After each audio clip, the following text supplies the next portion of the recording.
On the night of the 5th into the 6th of July, while most of the world slept, a very different kind of war was unfolding across thousands of kilometers of sky, sea, and steppe.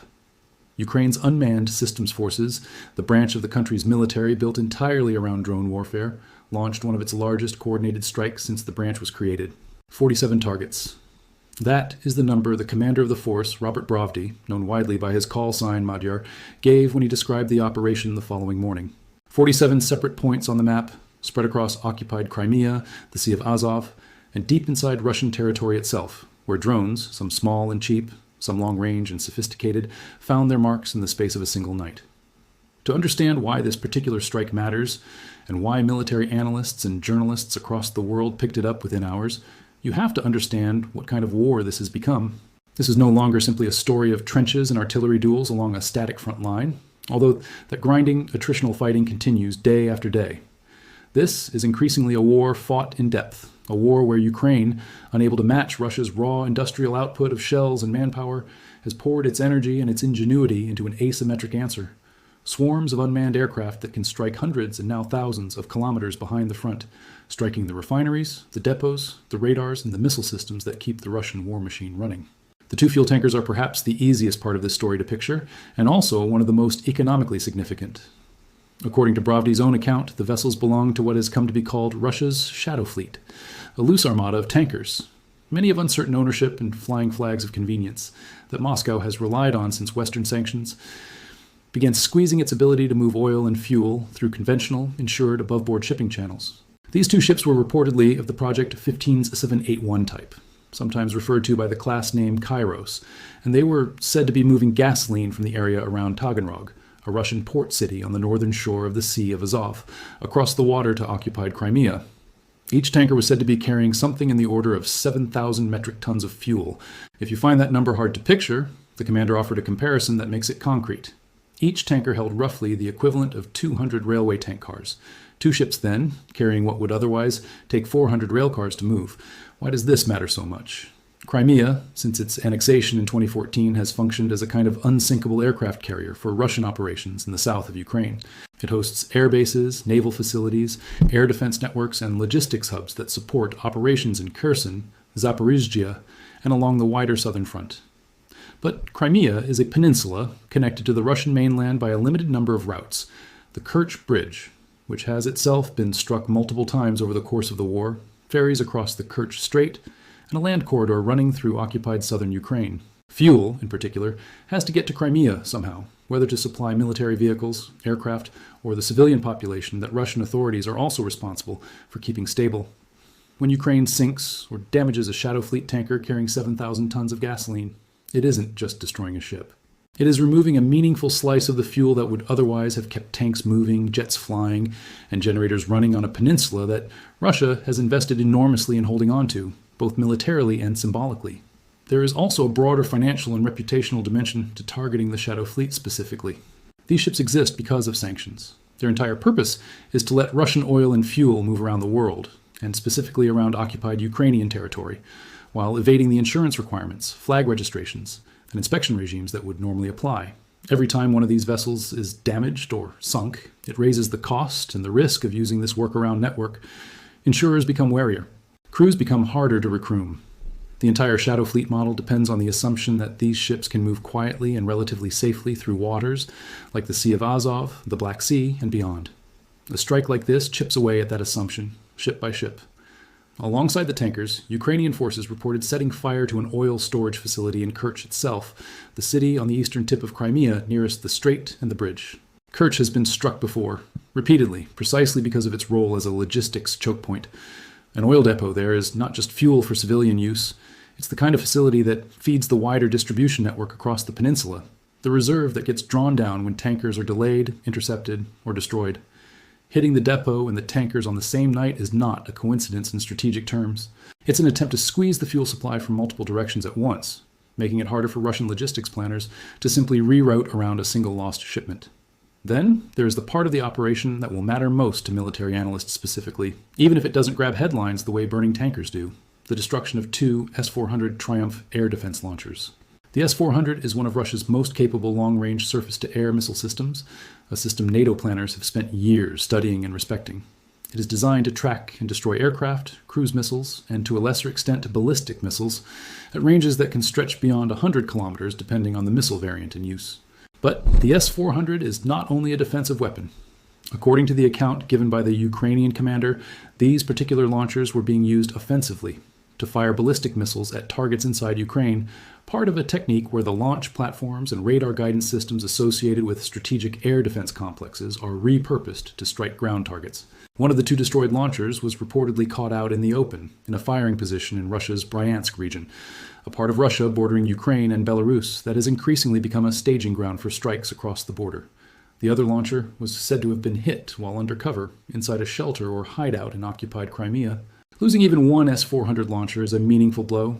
These systems are expensive, complex to manufacture, and not something Russia's defense industry can simply replace overnight at scale. Losing two in a single night, in two different and widely separated locations, suggests something important about the state of Ukraine's long-range strike and reconnaissance capability.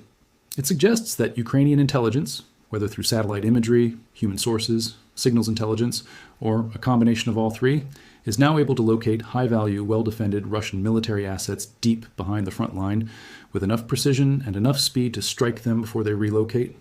Air defense systems like the S-400 are not static.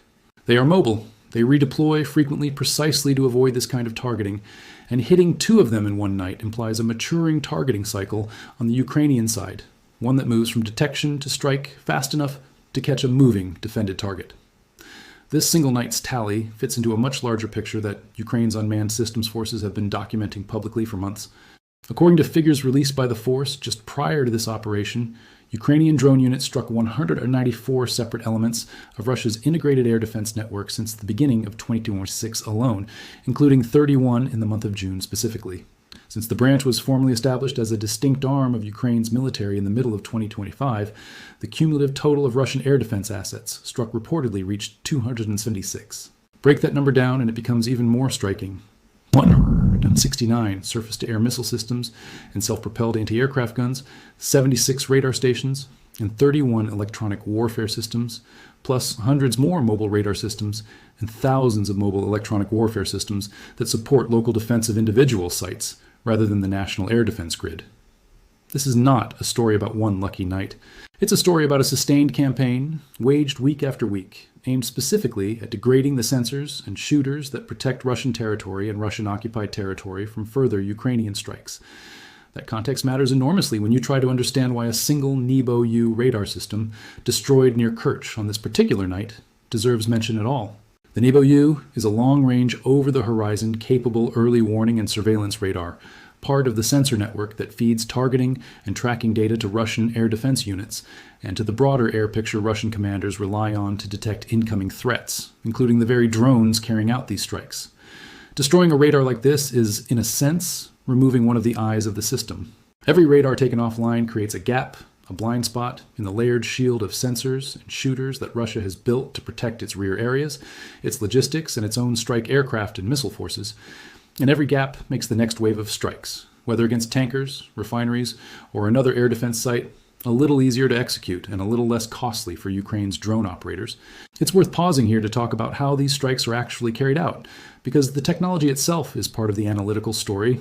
Ukraine's long-range strike drones, often referred to by names like FP-1 and FP-2, produced domestically by companies such as Firepoint, have been reported in various accounts to now be capable of flying extraordinary distances, with some officials describing ranges extending past 3,000 kilometers.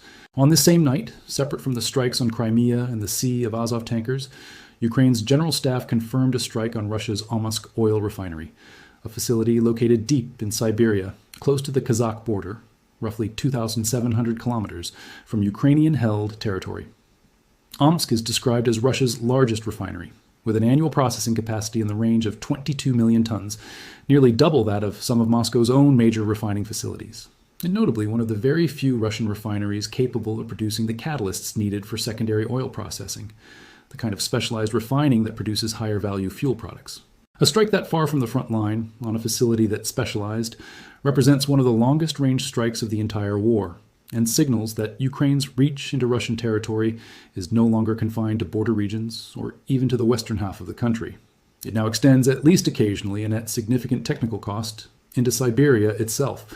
None of this happened in isolation from the wider war, and it's important in the interest of giving a complete and honest picture, to place it in that wider context, rather than treating it as a self-contained victory narrative.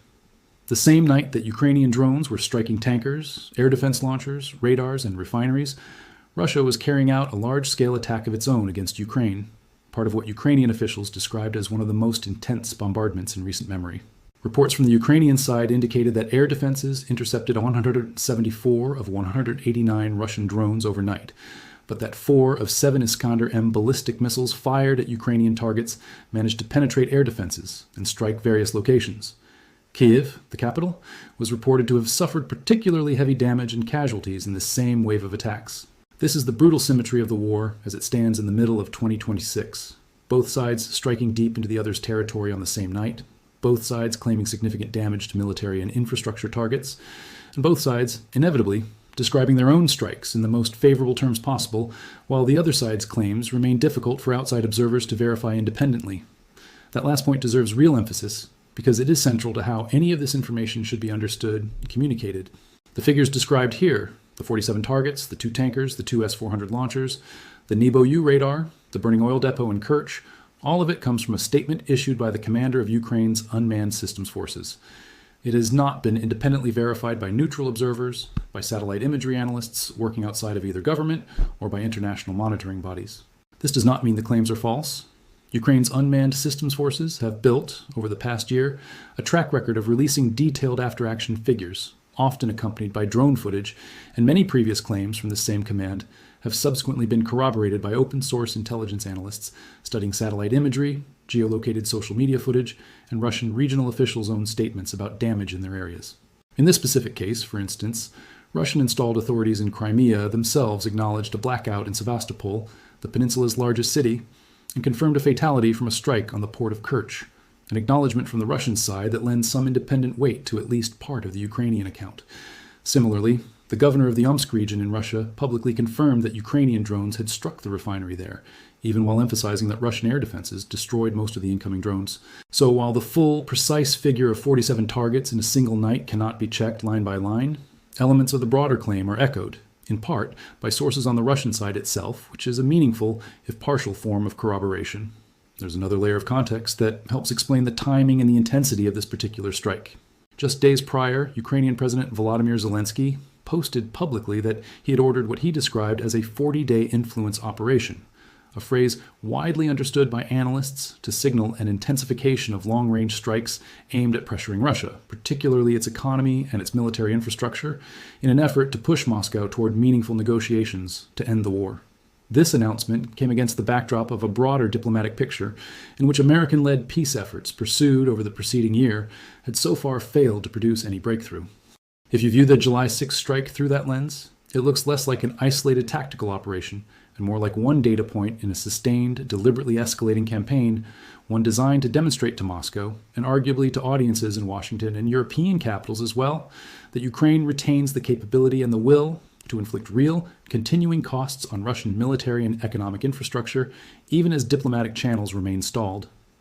It's also worth noting, again in the interest of balance, that even as this drone campaign against Russian military and fuel infrastructure has intensified, the war has continued to include moments of limited, humanitarian-focused cooperation between the two sides. On the same general time frame as some of these operations, Russia and Ukraine carried out a prisoner exchange, with 160 service members from each side returning home. This detail matters for understanding the texture of the conflict as it now stands. Intense, technologically sophisticated, deep strike warfare against military and industrial targets, proceeding in parallel with occasional, narrowly bounded humanitarian arrangements, none of which have translated, at least as of this reporting, into any broader ceasefire or settlement. Stepping back further, it's worth asking what this specific night's operation tells us about where the drone war, as a category of warfare, is heading. A few trends stand out. First, range continues to expand.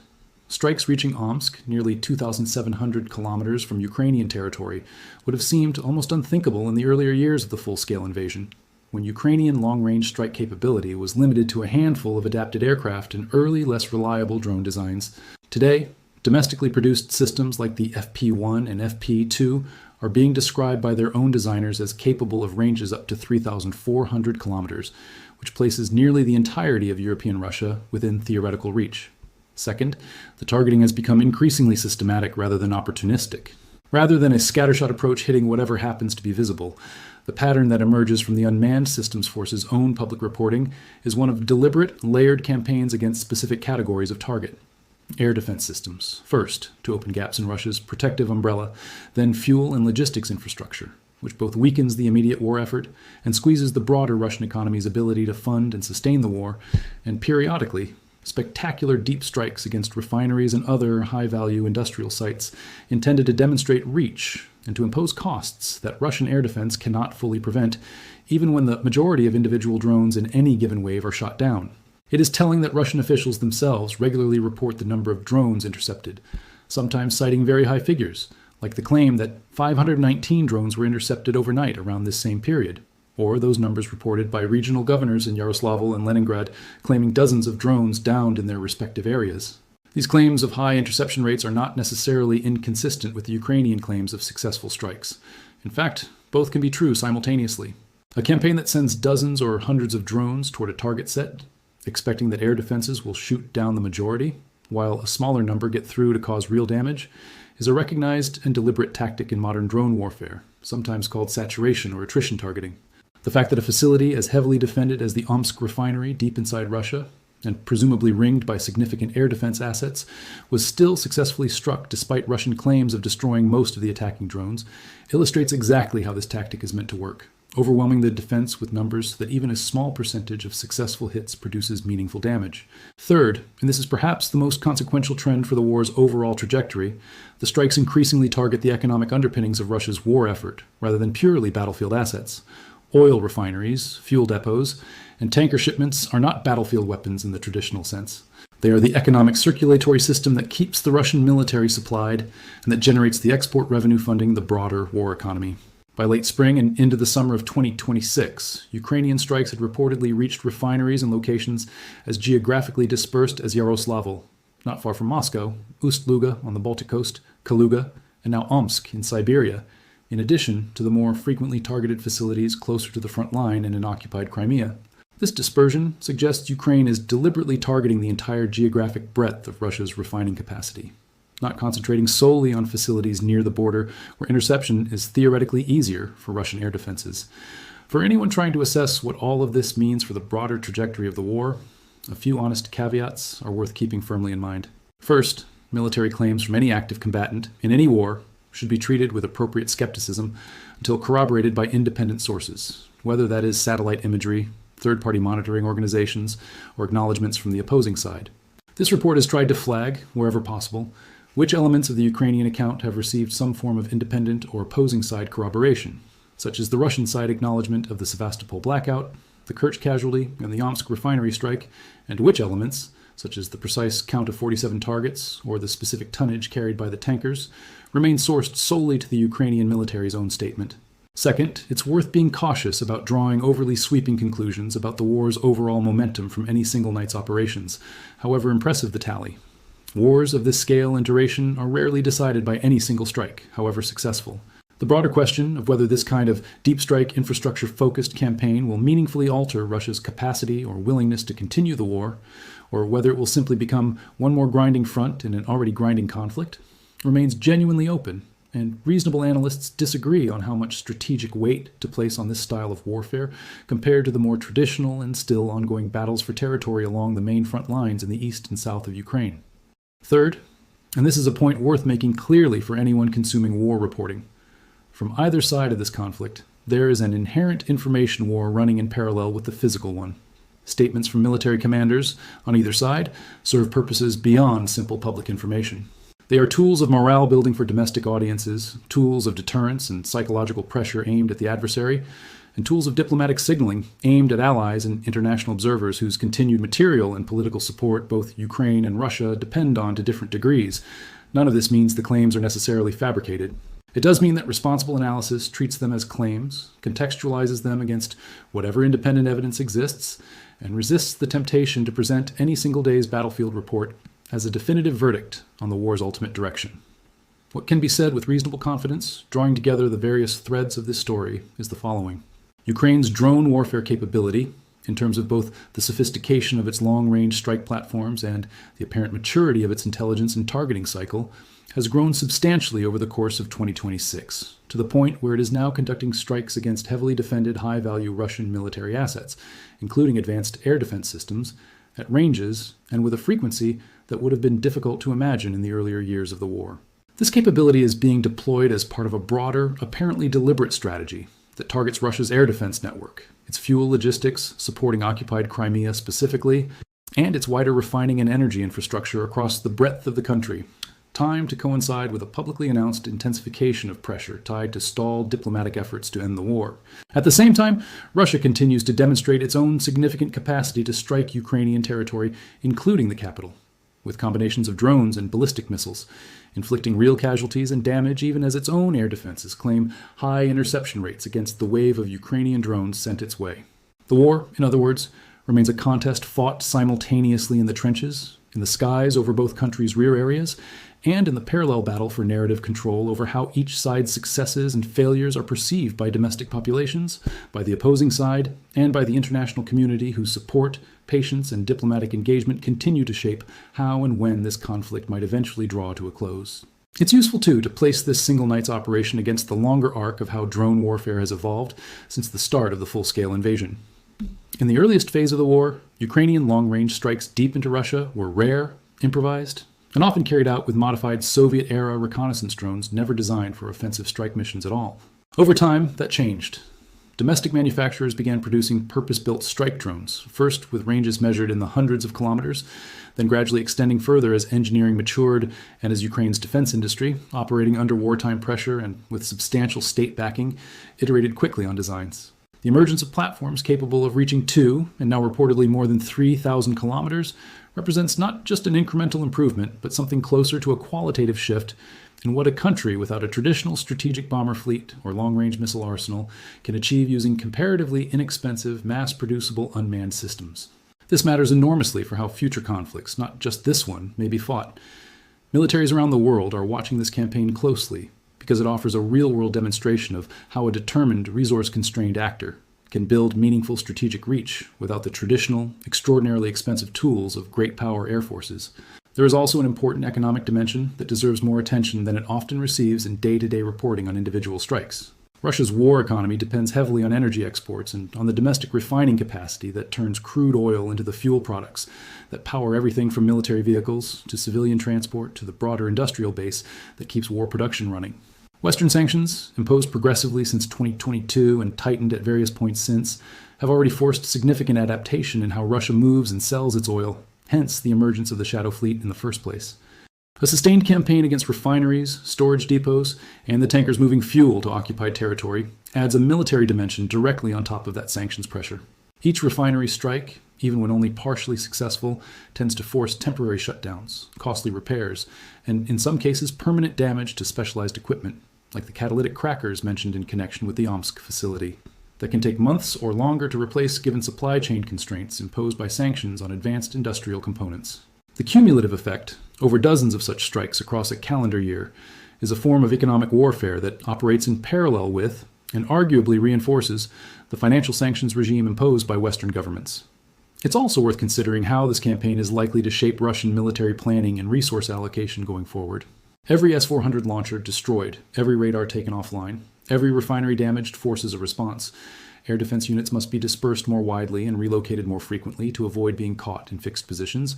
Radar coverage gaps must be patched, sometimes by pulling systems from other sectors of the front where they may be needed just as urgently, and refinery repair crews and replacement components must be diverted from other priorities. This is the broader logic behind what military planners sometimes call a war of attrition against infrastructure, rather than against frontline manpower directly. The goal is not necessarily to win a single decisive battle, but to impose a continuous drain on resources, attention, and industrial capacity that compounds over months and years, making it progressively harder for the targeted side to sustain simultaneous operations on multiple fronts. None of this is to say that the picture is one-sided. Russia's own strike campaign against Ukrainian territory, including energy infrastructure, civilian areas, and military targets, has continued throughout this same period, with its own significant scale and its own devastating human cost. As the events of this very night illustrate, with heavy Russian strikes against Kiev occurring in parallel with Ukraine's own operations against Russian territory. Both militaries are, in their own ways, waging deep strike campaigns against each other's rear areas and infrastructure, and both continue to suffer real losses, both military and civilian, as a result. Any honest account of this war has to hold both of those realities at once. The genuine technological and operational achievement represented by Ukraine's expanding drone strike capability, and the continuing terrible human cost that this conflict imposes on people on both sides of the front line, most of whom have no say in the strategic decisions being made by their governments and military commanders. Looking ahead, the trajectory suggested by this pattern of strikes points toward continued escalation in the reach, frequency, and sophistication of long-range drone operations from the Ukrainian side, at least for as long as diplomatic efforts remain stalled and as long as Ukraine retains the industrial capacity to keep producing these systems at scale. Whether this proves sufficient on its own to shift the broader calculus in Moscow toward a negotiated end to the war, or whether it simply becomes one more enduring feature of a conflict that continues to grind on without a clear military resolution in sight, is a question that remains, as of this reporting, genuinely unresolved. What can be said is that the technology, the tactics, and the strategic logic behind this style of warfare have matured substantially over the course of the conflict, and that nights like this one, with dozens of targets struck across thousands of kilometers of Russian and Russian-occupied territory, have become a recurring, almost routine feature of a war that continues to evolve in ways that would have seemed difficult to predict at its outset. For now, what is clear is this. On the night of July 5th into July 6th, in a single coordinated operation, Ukrainian drone units claim to have struck 2 fuel tankers carrying a combined 14,000 tons of gasoline destined for occupied Crimea, an oil depot in the strategically vital port city of Kerch, 2 S-400 Triumf air defense launchers in 2 separate and widely dispersed locations, and a long-range Nebo-U surveillance radar, bringing the total tally for the night to 47 distinct military targets, according to the commander who announced the operation. That same night, separately, Ukrainian long-range drones reportedly struck one of Russia's largest oil refineries nearly 3,000 kilometers from the front, while Russia itself launched a massive retaliatory or parallel assault against Ukrainian territory, including the capital, resulting in significant damage and loss of life on the Ukrainian side as well. Neither set of claims has been independently fully verified, though elements of both have received partial corroboration from officials and sources on the opposing side. Taken together, the night stands as one more chapter, an intense and technologically striking one in a war that, as of the summer of 2026, shows no clear sign of resolving through military means alone, even as both sides continue to demonstrate an expanding capacity to reach ever deeper into each other's territory. And even as diplomatic efforts to end the fighting remain, for the moment, unable to produce the breakthrough that so many, on both sides of the front line, continue to wait for.